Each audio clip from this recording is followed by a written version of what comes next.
Assalamu alaikum, I'm Aisha and you're watching Samaa News. Here are today's headlines. Iran's army has received a consignment of 1,000 drones.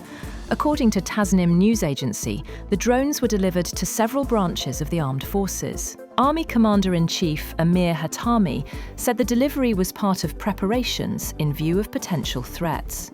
He said that in line with the threats ahead, the army maintains and strengthens its strategic capabilities to ensure rapid combat readiness and to deliver a decisive response to any aggressor. Meanwhile, European Union foreign ministers have adopted new sanctions on Iran, targeting individuals and entities involved in a violent crackdown on protesters and Tehran's support for Russia. The ministers are also expected to reach a political agreement to add Iran's Islamic Revolutionary Guard Corps to the bloc's list of terrorist organizations. If approved, the step would place the elite force in the same category as ISIL and Al-Qaeda, marking a symbolic shift in Europe's approach towards Iran's leadership.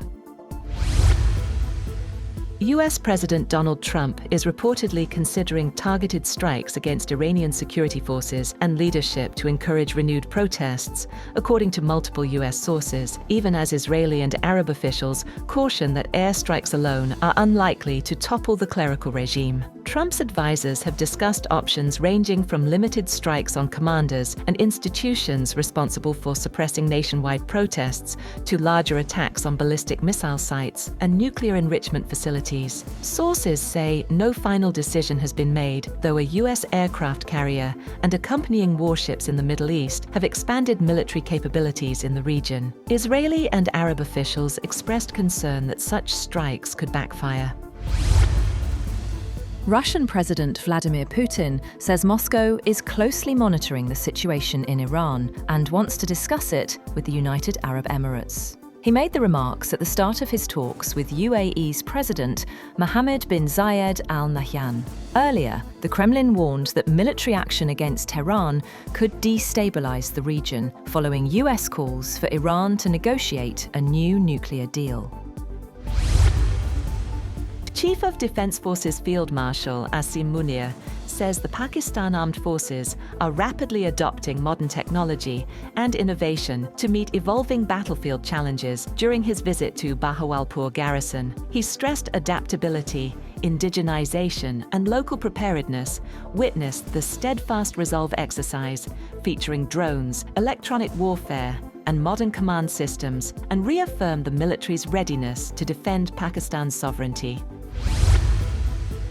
British Prime Minister Keir Starmer calls on Chinese President Xi Jinping, aiming to build a sophisticated relationship focused on economic growth and security, marking the first visit by a UK leader to China in 8 years. Starmer emphasized collaboration while acknowledging areas of disagreement, including human rights and espionage concerns. Xi said the country's ties had faced twists and turns and expressed readiness for a long-term strategic partnership. During the visit, Starmer and Xi announced a joint plan to combat migrant smuggling networks, sharing intelligence and targeting the misuse of Chinese-made boat engines used for illegal crossings into Europe.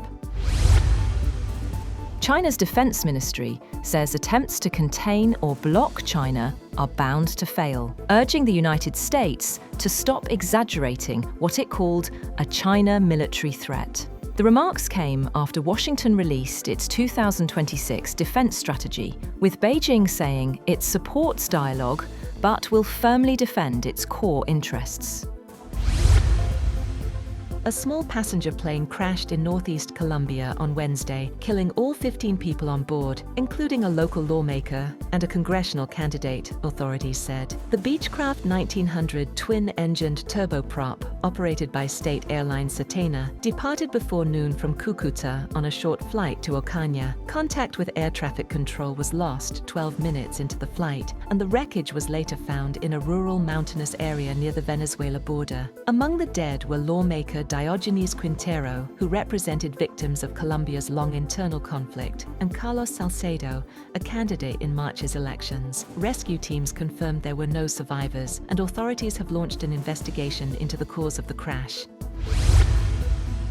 Gold surges, hovering near the $5,600 an ounce mark as investors flock to safe havens amid mounting geopolitical and economic uncertainty. While silver rallied past $120, spot gold climbed 2.7% to $5,546.29 an ounce by 0752 GMT after touching a record high of $5,594.82 earlier, marking its ninth consecutive session at record levels. US gold futures for February delivery jumped 4.5% to $5,539.20 after hitting an all-time high of $5,626.80.